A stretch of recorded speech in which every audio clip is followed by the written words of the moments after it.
people around them and all of those things.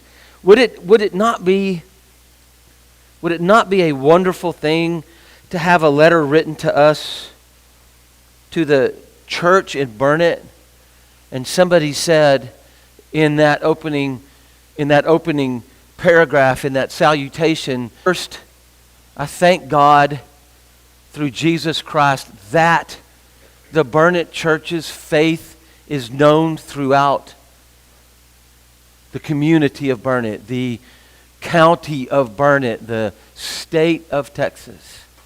Do you suppose that a letter like that could be written to us? That a salutation in a letter could be written to us with that phrase in it? I say yes. I say absolutely yes. And why is that? Why is it that the Burnet Church is known in the community, in the county that surrounds us? Why are we known for our faith? What is it? Why are we known for our faith here? Why are we spoken well of? Okay? Yep. Yeah, right. So the outreach that we have in the community, the feedback that we get from that, absolutely. That's part of it too. Right.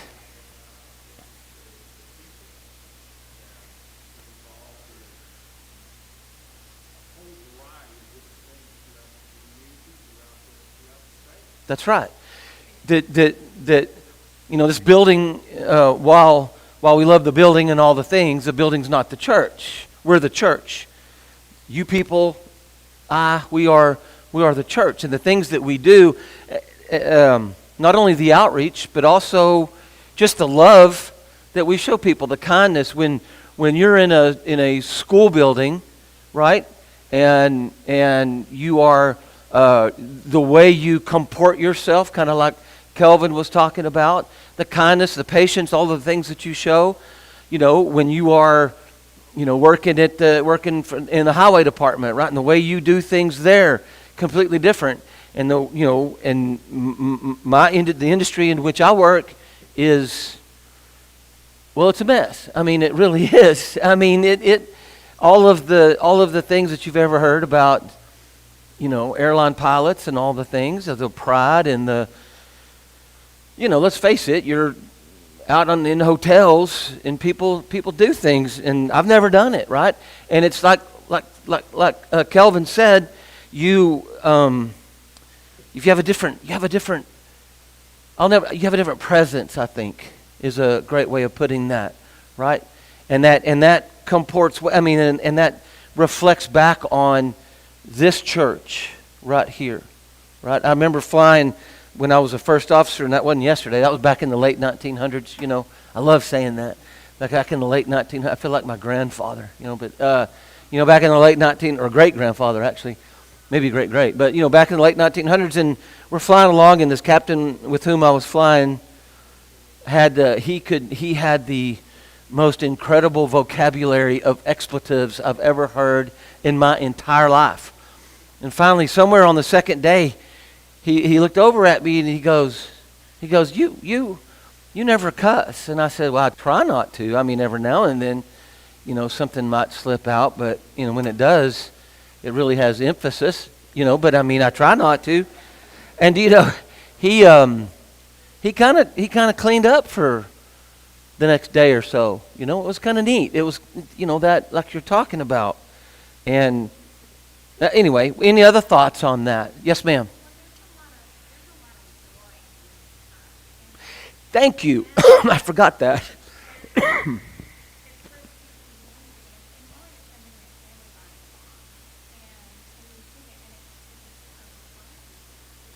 Yeah. So the comment, if you couldn't hear it, was if you couldn't hear it, if you did not, whatever. Anyway, if you if you missed it, was there's a joy in this place. I'm sorry, y'all. And that joy is palpable, right? And we're not always happy. I mean, look at me. I don't walk around with a smile on my face all the time, but y'all know that I'm a joyful person, right? So there's a huge difference between happiness and joy. Happiness is fleeting. Joy is eternal. And where does that joy come from? Right. Comes from that relationship with Jesus, right? Yes, ma'am. Ms. Thurman. Yes, ma'am. Thank you.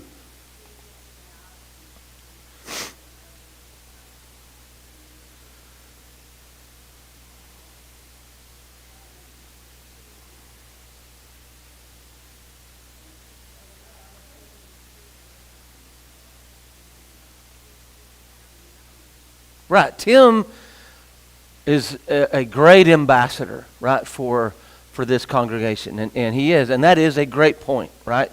That Tim is known, like you go out and go, where do you go to church? Or do you? Yes, I go to Vanderveer Street. Oh, that's where Tim preaches. Yep.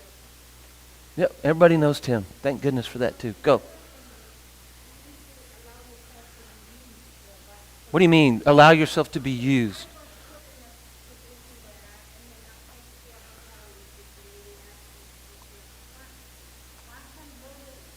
There you go.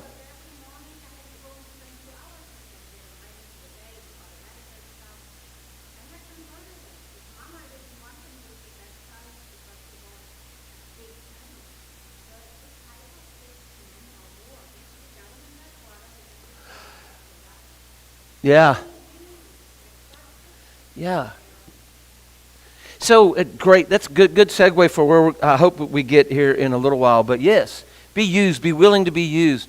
And I've started saying a prayer where it's, put somebody in front of me, that needs to hear the gospel today or this week or whatever.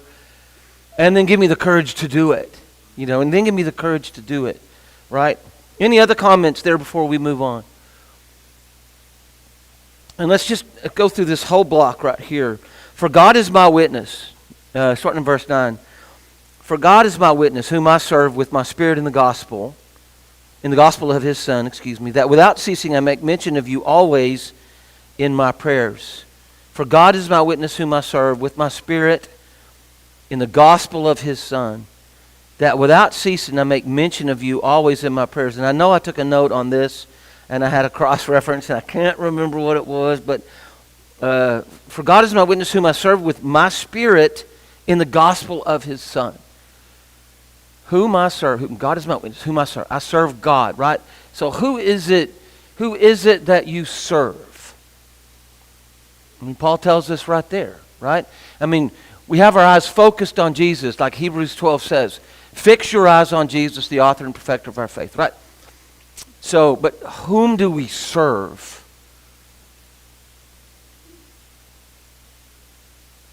Thank you. Say it out loud. God. There you go. Thank you. I told you this class is going to have to be very participatory today. So, yeah, God, right?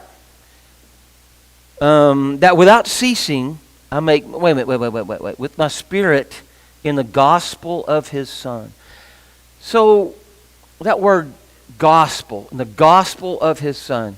What does that word mean, gospel? We talked about that a few weeks ago. Say it again. Yeah, good news, right? So it comes from the idea of there's a city-state, right? And this city-state was going to be at war with that city-state, like Corinth against Sparta or whatever, and then they had the battle, and if they win the battle, then they send somebody running back, and in one famous case, 26 point however many miles that is that a marathon is, right? Back to that city of Marathon. Hey, good news. We won the battle. You don't have to be slaves of this city-state or whatever the case may be, right? So think about that, right? You don't have to be slaves of this oppressor now. So the gospel is good news of Jesus Christ. You no longer have to be a slave to the oppression of you, right? Of your sinful nature, of the sins that you committed in the past, the temptations of the evil one, right? All of those things. That's the good news of the gospel, right? Of his Son. That without ceasing I make mention of you always in my prayers. There is a list that I have that every day and it's getting longer and longer, about people for whom I pray every day, right? Every day. There's a list of people in this church and people that are a part of, that are this church that I talk about every single day, and it's getting longer and longer. And then there's thankfulness, because some of those prayers, have been answered. By the way, how's Jeremy doing with his? He just had a surgery on his elbow to relieve a pinched nerve that was pinched down there in the bone. So he's doing better? Forgive me for interrupting. Oh, good. Yeah, good. All right, so it was successful so far? Nice. Okay, good. Thank you. There's one right there, right? There's one right there. So, do y'all have that? Do y'all have that without ceasing? I make mention of you always in my prayers. It doesn't mean that he's constantly praying about the church in Rome, right? It means that he is on, that the church in Rome is a part of his prayer list, is really what that means, right? Go, Tim.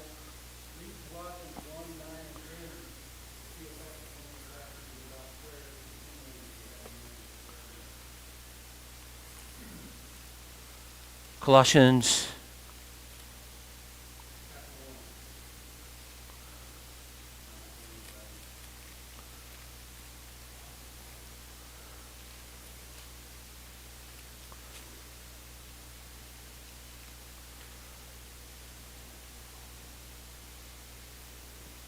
Yeah. I mean, that wasn't the one I used, but that's it. I can't remember what it is. So it goes Colossians chapter 1, verse 9. Again, Paul, for this reason we also, since the day we heard it, do not cease to pray for you and to ask that you may be filled with the knowledge of his will and all wisdom and spiritual understanding. Oh, this is beautiful. That you may walk, thank you, Tim, that you may walk worthy of the Lord, fully pleasing him, being fruitful in every good work and increasing in the knowledge of God, strengthened with all might according to his glorious power, for all patience and long-suffering with joy. Isn't that great? That is exactly perfect. Thank you, Tim. That's perfect. So, who is on your prayer list? Do you have, and what is your prayer sound like? I mean, prayer is one of the most important things that we can do, right?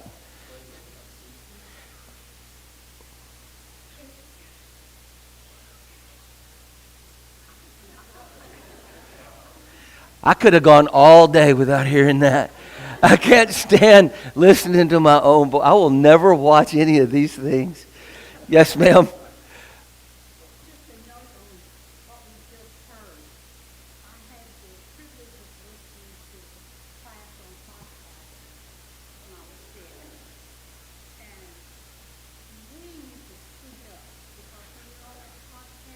Mm-hmm. Well, that's why I'm trying to repeat. Well, I think, and we're getting there. Okay, so the comment was, y'all need to speak up, is what she said. Y'all need to get louder. Diaphragm. Speak from. She's saying be louder because you can't really hear the comments on there, and that's why I'm trying to repeat the questions and or comments and things like that. So there's an analogy, that it is. But I mean, what is it? What is your prayer life? What do your prayers sound like? I mean, did you go like this morning? I mean, I start my day with a prayer, and it's not. And I'm trying to get more. I'm trying to get more specific, asking for God's power, right? And that courage and that power and that strength. Bless this food that are using us to your service. Okay, yeah, that's good.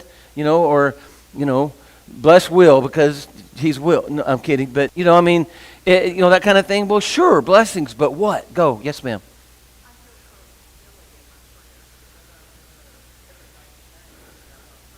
What's okay?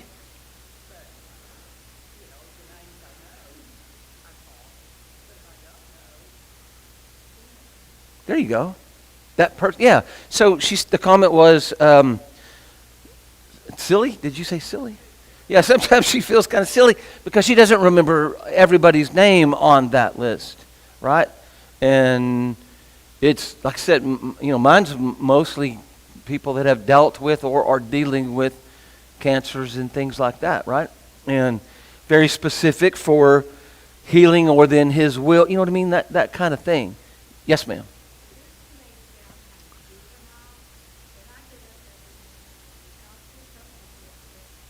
That's not see. That comment was, "This may sound juvenile." Say that one more time. Say that again. Help me. What? Give me the strength just to be a Christian today. That's not is that juvenile? Who thinks that's juvenile? I think that's wonderful. I think that's quite mature, actually. So just opposite of juvenile. I think because and then the older I get, and I know I'm not even close to some of you people. I'm kidding. You know how much I love y'all, though. But I just so often it's just thank you, right? I can't even stop. Everything has to be a thank you.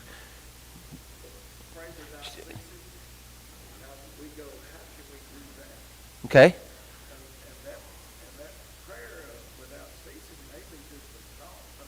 Well, right.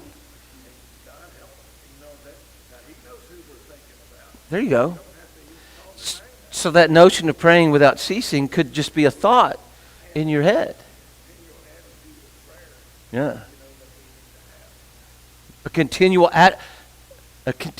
attitude of prayer. I like that. That's really, really good. I like that. I mean, literally every single time I push the thrust levers up for takeoff, I say a prayer. It's not, don't let me crash. It's not don't let me crash. I mean, it's like, yeah, we do too. I'll take every one of those, right? So tomorrow, be taking off, going to Vegas and then Reno, and it's gonna be, Lord, keep me away from the blackjack table. No, I'm kidding.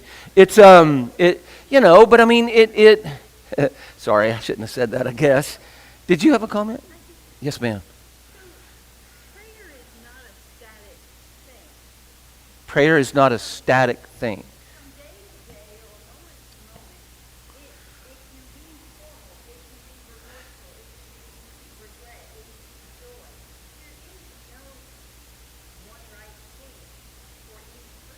Right.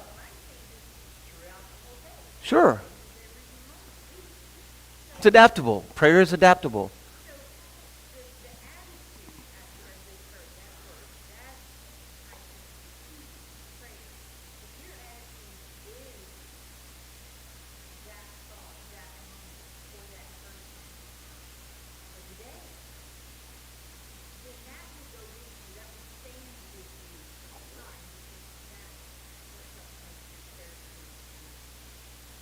And I love that. I'm not going to repeat that. That was the whole thing. It was really good. Very nice. It's about attitude, right? And it's the fact that prayers are adaptable, and as you go through the day, it may change, right? Okay. Yes.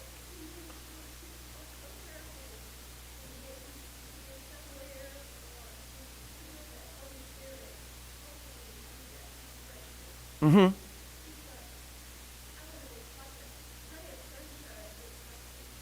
Yeah. Yes, I agree with that. Very good. It's also you know, James says it, count it all joy, my brothers, when you go through trials of many kinds, right? And I think, does everybody in here, I think that I'm assuming that your first response to whatever trial or tribulation or whatever the case may be is prayer. Is that true? Is that your first response? It should be, is it? Is it? Why not? Why not? If not, why not? Why do you want to control it? That's a horrible answer. I don't know. If I'm debriefing a pilot that just did something not beautifully, I'm never going to say they didn't do it well in front of non-pilots. And they say, I ask them, why did they do that? And they go, I don't know. I go, yes, you do. You're the only one that does in this room know why you do a thing, right? That why I'm the only one that knows why I do a thing, right? I'm the only one I know what. Everybody in the world can know what. That's what they're really trying to say. Well, no, I mean partly that's true, but the why is because it's easy, right? It's easy to want to keep control, right? I mean we have the illusion. Well, pull yourself up by your bootstraps.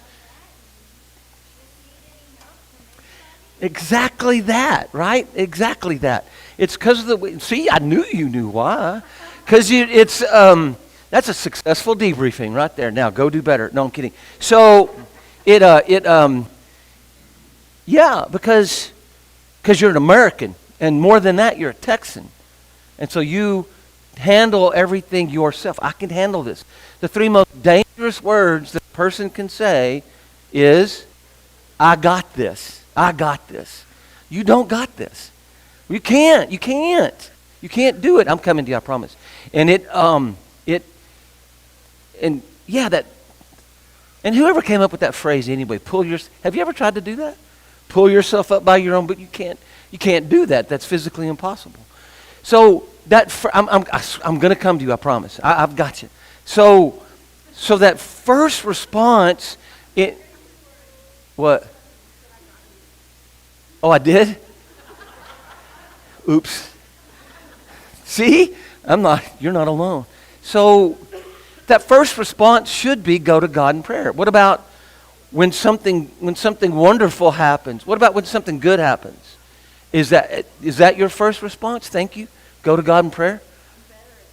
Why? See? You keep doing that. I know. Right. Go. I'm coming to you, I promise.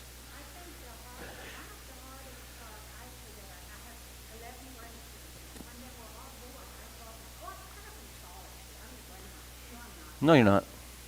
Who's in charge? In that situation, who's really in charge? With the baby's in charge. That's right.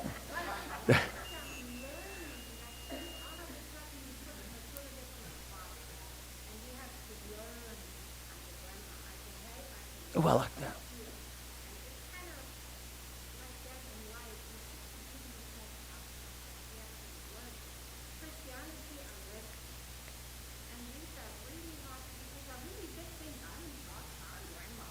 Oh, no, you're not.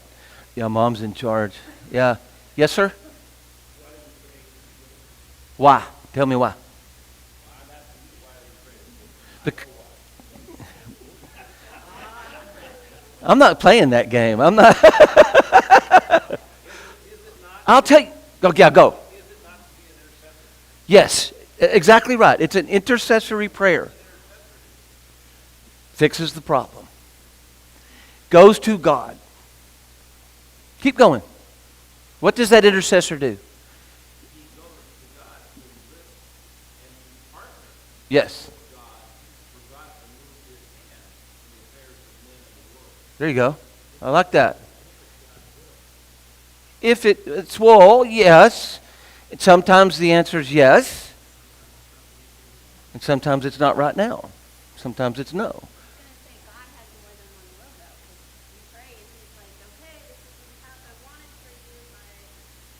But the but the point really is that intercessory prayer, right? And it gets to God, and that's where the power comes from, right? That's where your power comes from. That's where your strength comes from. That's where your ability comes from. It all comes from God. And there's only one way, and the conduit is prayer. Is that what you meant? Pretty much. All right. Any other comments before we move on? Where? Okay. Why? Don't do that. No, that's the grade 8. Yeah. Yeah. Months. Yeah, Romans chapter 8.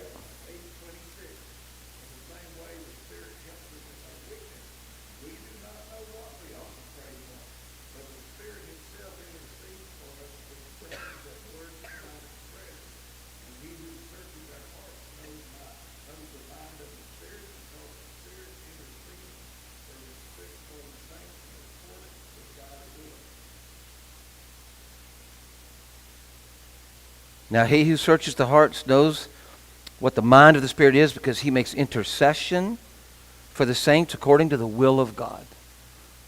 Thank you, Kelvin. We are covered that way.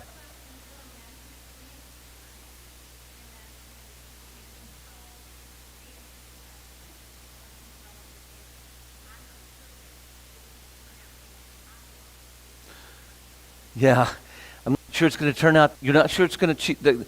It's a trust issue. Tell me if I say this correctly. If I don't, I'll fix it. It's a trust issue. I don't fully trust that God is going to do it the way I want it done. So therefore, I don't want to give it over. Is that kind of the way you said that? For how many people is that true? Everybody. For everybody? In all situations? I said it again. I'll come back to you. I mean, that's a good question. Is it a trust issue? Is it, wow, that's pretty good. I like that. Is it a fact that it may not turn out the way I want it to? Therefore, I'm going to hold on to this? How many people do that? Don't raise your hand. That's okay. How many people do that? I think a lot of people do. I think in one form or another, everybody does. Yes, ma'am.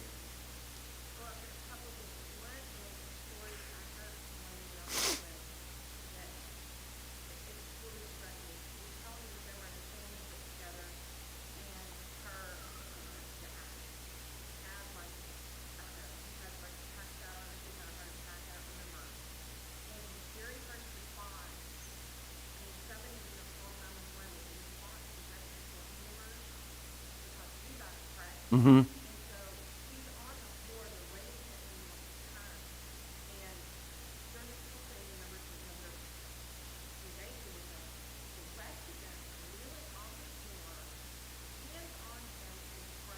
Mm-hmm. Not very often.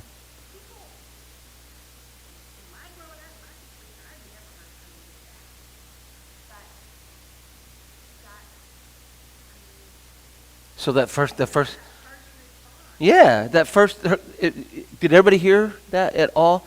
She said that the retelling of these event, right? That a person, the man of the house, I guess, had passed out, maybe having a heart attack, something like that.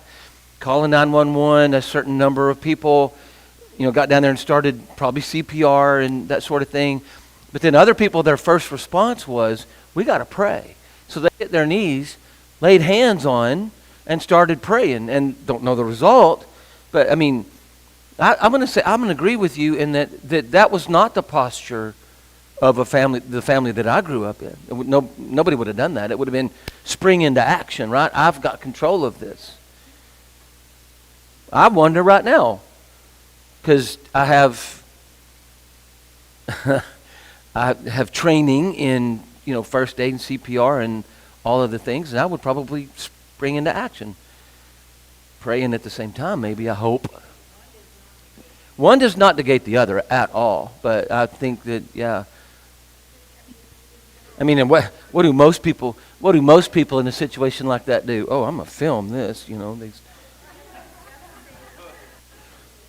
Seriously, I mean, how often? I mean, where do you get the stuff for your Instagram post?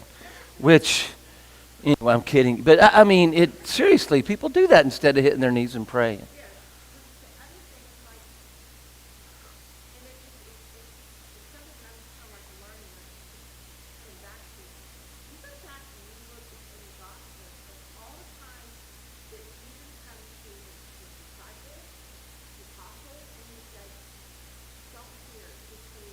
Yeah.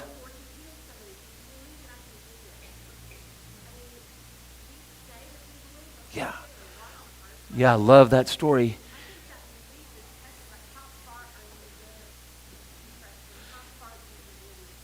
So that's a great comment there, that whenever Jesus comes back, and usually if Jesus had separated himself, before he came back, when Jesus separated himself from his apostles and more broadly the disciples, right, that were following him around, if he separated himself, what was he doing? He was praying. He was communing with his Father. When Abba, which now I'm going to go off on a tangent. I just was reading about that the other day. Abba, you know that term Abba, Father? And when they spell it, it's just A-B. So you can't say it Abba without saying Abba. That's that Abba. I know, I just did, Mark. I went off on a tangent. But it means more than, it doesn't mean daddy. It's not what that means. And it means father, it does, right? It does mean dad, it does mean father.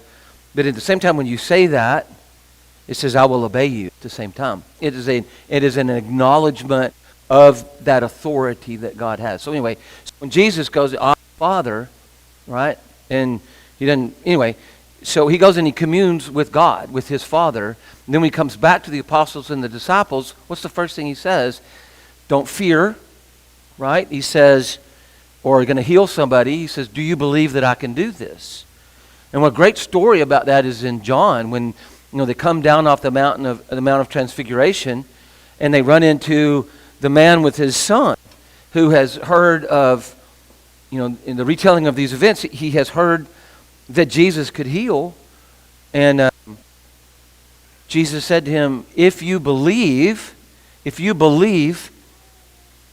he will be healed. And what did the father say? Do y'all remember what that father said? That's it. Lord, I believe. Help my unbelief. Wow. That is an awesome statement. Oh, I wish I hadn't gone down that road. That's a whole sermon. That'll preach right there. Say it again. So I think what he's saying is, to me, what he's saying is, I believe that you can do it because you've done it with other people, right? But Jesus is actually saying, do you believe in me?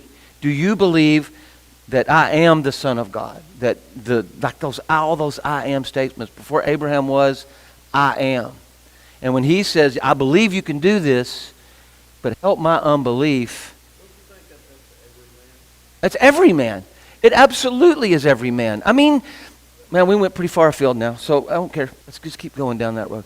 Yeah, it is every man. And it's that same thing that the word pistuo that we've talked about before, right? That the Greek word in believe, it's everybody believes that Jesus, every Christian believes that Jesus is the Son of God, right?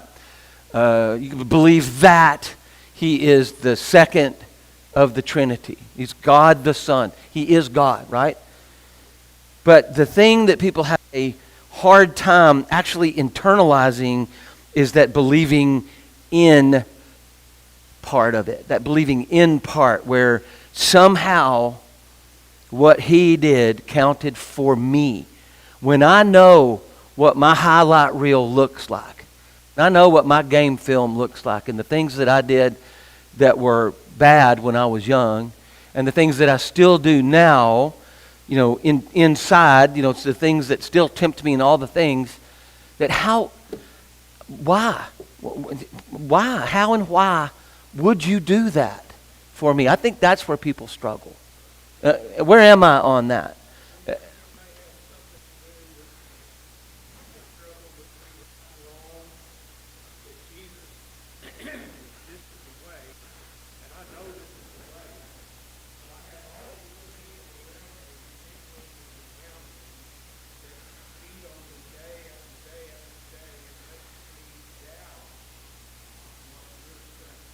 Make a person doubt what?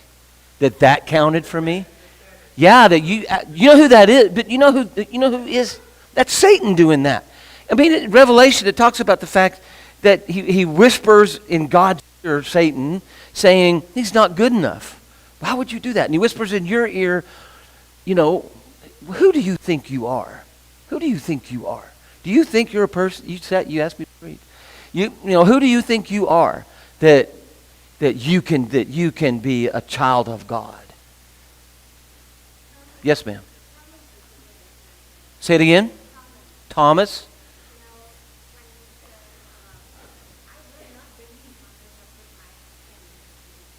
Right.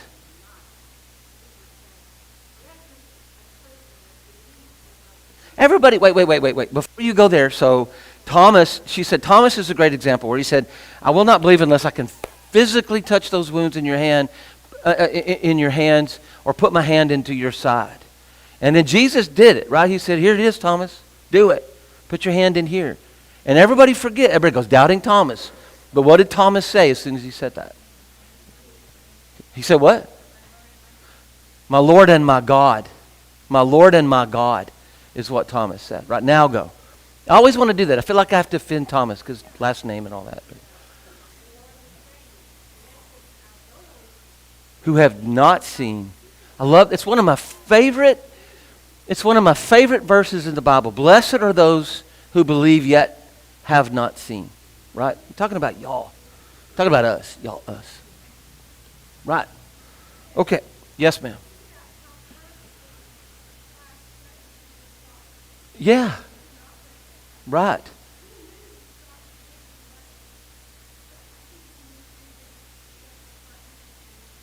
Yeah. He said, how fervently, yes, absolutely, that was his mission. That Jesus prayed so fervently that he sweated drops of blood and said, Lord, if there's any other way, I mean, if we could start off as a cricket and turn around and find, the Hindu thing, or we could,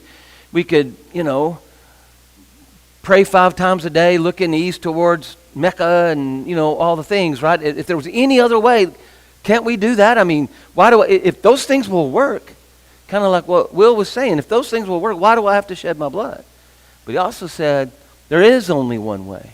There's only one way. That's it. There's one way. And that is through the blood of Jesus Christ. We kind of went preachy today, and I apologize for that. That's what happens when I leave my notes at home.